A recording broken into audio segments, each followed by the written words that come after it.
जय श्री सीताराम दोस्तों।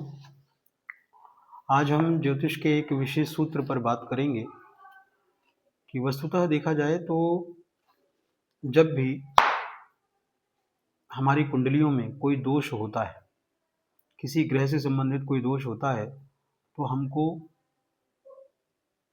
यह विचार करना पड़ता है कि हमको किन देवता का उपाय करना चाहिए, किसकी साधना करनी चाहिए, किसका पूजन करना चाहिए, जिससे हमारे कार्य की सिद्धि हो और हमारी समस्या का समाधान हो।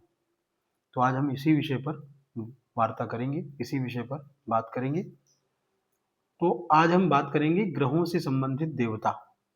जैसे भगवान सूर्य, यदि किसी की कुंडली में सूर्य से संबंधित कोई दोष हो या कोई उपाय करना हो, तो किन देवताओं का पूजन करना चाहिए। तो उसमें भगवान शिव, भगवान श्री सुब्रमण्यम स्वामी और श्री गणेश।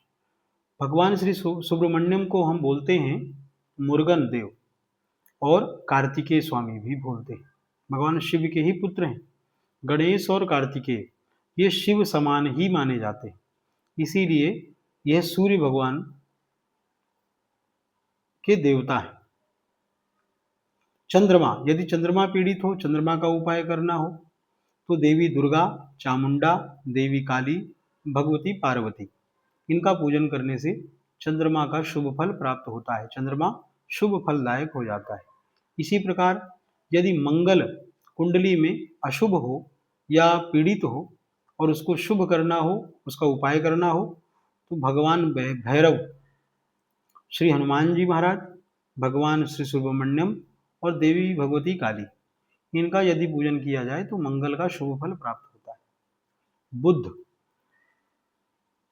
यदि बुध किसी की कुंडली में पीड़ित हो या अशुभ हो, तो भगवान विष्णु और भगवान श्री कृष्णचंद्र, भगवान श्री रामचंद्र, इनका पूजन करना चाहिए।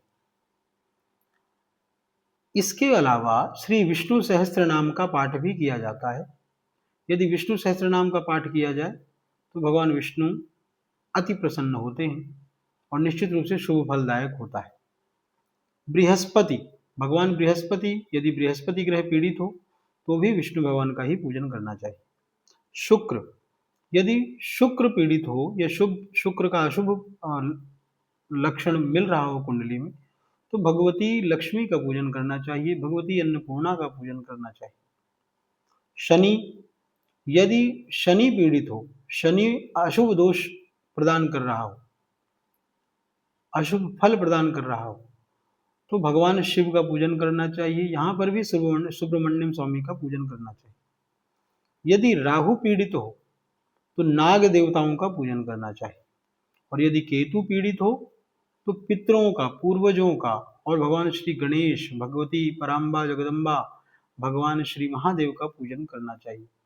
यदि जो मैंने आपको उपाय बताए हैं, यदि आप अपने ग्रहों को ठीक करना चाहते हैं और किसी रत्न का प्रयोग नहीं करना चाहते, फालतू अपना पैसा खर्च नहीं करना चाहते, तो जो मैंने आपको देवता बताए हैं उनका पूजन करेंगे, निश्चित रूप से 100% आपको लाभ प्राप्त होगा, इसमें कोई भी संशय नहीं। एक बात मैं आपको और बताना चाहूँ, जो भी मैंने देव बताए हैं, इनकी साधना, इनका उपाय करने का एक निश्चित नियम होता है और निश्चित दिवस होते हैं, निश्चित अवधि होती है, निश्चित विधि होती है। उस विधि के आधार पर यदि कोई पूजन या कोई साधना करी जाती है तो निश्चित रूप से आपको शुभ फल प्राप्त होते हैं और दोष का प्रभाव भी समाप्त हो जाता है। तो आप यह प्रभाव इत्यादि जानने के लिए आप हमसे संपर्क कर सकते हैं।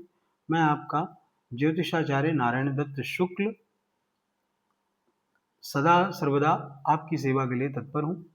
आज के लिए इतना ही। जय श्री सीताराम। आपका समय शुभ हो।